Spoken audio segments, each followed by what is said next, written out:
हम अपनी जान के दुश्मन को अपनी जान कहते हैं, हम अपनी जान के दुश्मन को अपनी जान कहते हैं। मोहब्बत की इसी मिट्टी को हिंदुस्तान कहते हैं, हिंदुस्तान कहते हैं।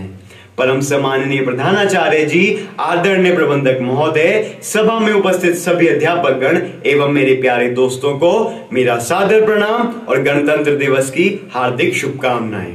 जैसा कि आप सभी जानते हैं कि आज हम सभी देश का 73वां गणतंत्र दिवस मनाने के उपलक्ष्य में यहाँ एकत्रित हुए हैं। आज का ये दिन हम सभी के लिए बहुत ही गर्व का दिन है, क्योंकि बहुत लंबे समय की स्वतंत्रता के बाद हमें यह स्वतंत्रता मिली और स्वतंत्र होने के बाद हम गणतंत्र हुए। दोस्तों, हमें अपने संविधान पर बहुत गर्व है, क्योंकि हमारा संविधान वो है जिसमें हमारे देश की 1618 भाषाएं, बोलियां, 6 धर्म और 29 राज्यों की 6400 जातियों को एक समान रखा गया है। लेकिन मान्यवर, मुझे ये कहते हुए बड़ा अफसोस होता है कि इन सब के मायने आज की युवा पीढ़ी के लिए बदल गए हैं। दोस्तों, तकलीफ तो मुझे तब होती है जब आज का यह नौजवान कानों में हेडफोन लगाए तेजी से बाइक चलाते हुए ये भूल जाता है कि जिस धरती को वो रोंगते हुए जा रहा है, उस धरती का एक एक इंच हासिल करने के लिए हमारे पूर्वजों ने खून की नदियां तक बहा दी थी। दोस्तों, तकलीफ तो मुझे तब होती है जब आज का यह नौजवान, जिसके कांधों पर जिम्मेदारी है राष्ट्र निर्माण की, समाज की आशाओं को जोड़कर रखने की, वही युवा आज मुझे पबजी गेम में डूबा और शराब में भीगा हुआ नजर आता है। दोस्तों, एक देशद्रोही से ज्यादा देशभक्ति तब आहत होती है जब एक बेटा अपने बूढ़े माँ बाप को वृद्धाश्रम की चौखट पर छोड़ आता है, सिर्फ इसलिए जनाब क्योंकि वो आज उसका पालन नहीं कर सकते। क्या भूल गए तुम वो समय जब एक पिता अपने पूरे परिवार का पालन किया करता था और आज वही बेटा अपने बूढ़े माँ बाप का पालन करने में असमर्थ है। खरा उठती है ये देशभक्ति जब सरकार द्वारा महिला सुरक्षा के लिए नियम व कानून तो बना दिए जाते हैं, लेकिन निरंतर महिला उत्पीड़न और अत्याचार की घटनाएं सामने आती हैं। दोस्तों, ऐसे नियम एवं कानूनों का क्या फायदा जो हमारी माताओं और बहनों की सुरक्षा ना कर सके, उन्हें ये यकीन ना दिला सकें कि वो इस समाज में सुरक्षित हैं।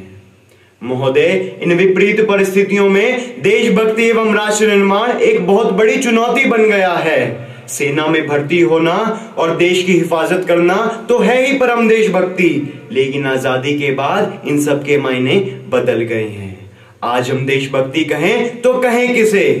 मान्यवर, कर्तव्य पालन का भाव है देशभक्ति, बेईमानी को परे रख ईमानदारी से किया हर काम है देशभक्ति। एक गरीब बुजुर्ग को दवाई दी जाए तो वह है देशभक्ति, एक अनाथ बच्चे को अच्छी शिक्षा मिले तो वह है देशभक्ति, नारी जाति का सम्मान हो तो वह है देशभक्ति, एक पत्रकार अपनी पत्रकारिता निस्वार्थ भाव से करे तो वह है देशभक्ति।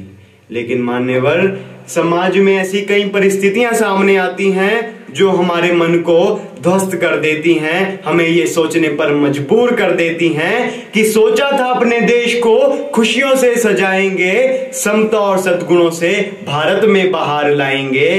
हाय, ये आजादी के बाद क्या हो गया? कलाम के सपनों का भारत ना जाने कहां खो गया, ना जाने कहां खो गया।